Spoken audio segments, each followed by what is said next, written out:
Durant 20 ans, j'ai vécu avec un pied dans le monde et l'autre dans l'Église.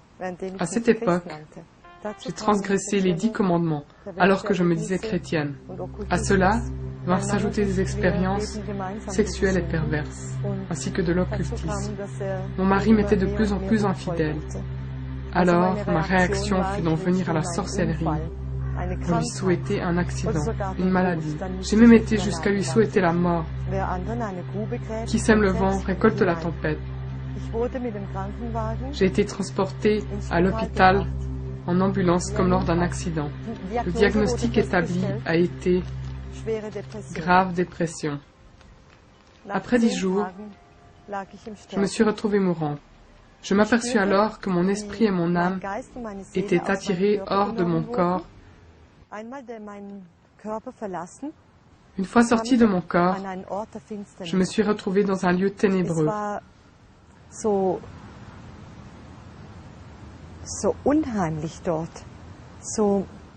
C'était si affreux, si sombre.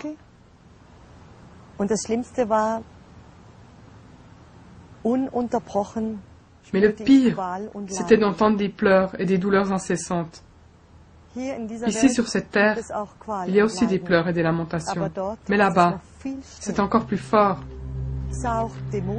J'ai également vu des démons. Ils allaient, venaient, et leur tête avait 2 yeux, qui bougeaient sans cesse, dans tous les sens. Ils se rapprochaient l'un de l'autre et s'éloignaient. C'était absolument dégoûtant à voir. Je n'avais jamais vu quelque chose d'aussi laid.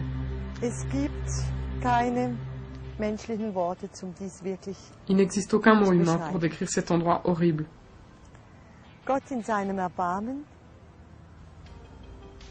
Dieu, dans sa miséricorde, m'a montré Jésus. C'est-à-dire qu'il m'a rappelé à Jésus.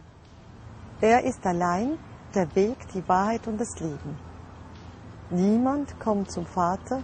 seul est le chemin, la vérité et la vie. Nul ne vient au Père que par lui.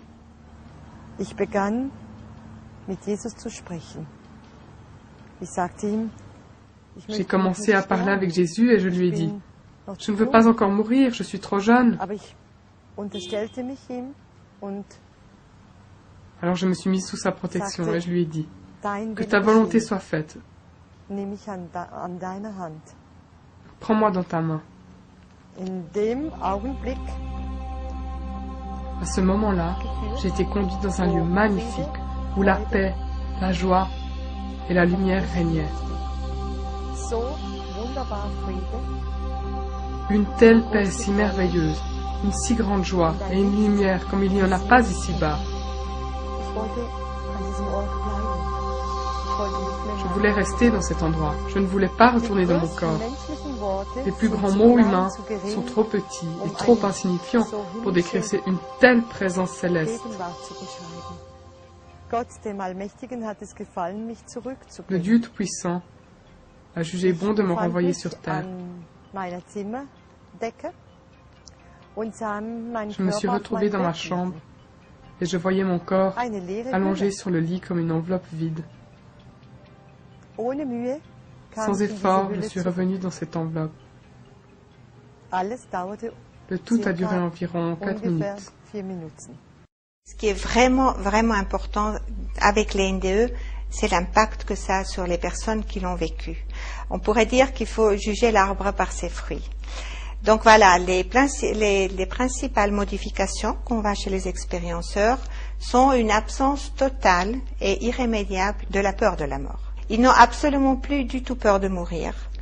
Ils sont certains, absolument certains, qu'il y a une survie après la mort du corps.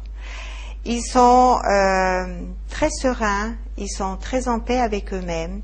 Ils disent que tout ce qui nous arrive dans la vie, les événements douloureux comme les événements joyeux, ont un sens, que rien n'arrive jamais par hasard, et que même les tragédies dans nos vies ou les difficultés ont une raison d'être et doivent être et ne sont pas non plus en fait en soi mauvais, que c'est intégré dans une harmonie, dans une logique que eux ils ont eu l'occasion de voir, ça avait été comme si ça avait été extrait de leur vie, un court instant, comme s'ils avaient vu leur vie depuis une certaine hauteur et compris en fait le sens de leur existence.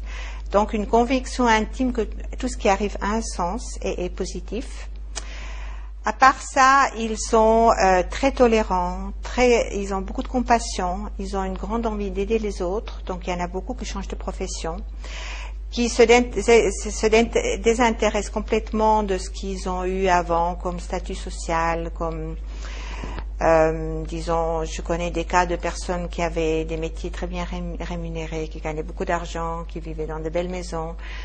Et tout ça, ils ont abandonné, ils n'avaient plus envie de ça, ils avaient envie d'autre chose, ils avaient envie d'un retour aux vraies valeurs, ce qu'ils appellent les vraies valeurs, un train de vie plus modeste, d'autres joies, d'autres plaisirs, donc un changement, un bouleversement complet de leur vie, ce qui est très difficile pour l'entourage, parce que bien que la personne est de retour physiquement la même, mais intérieurement, elle est complètement transformée.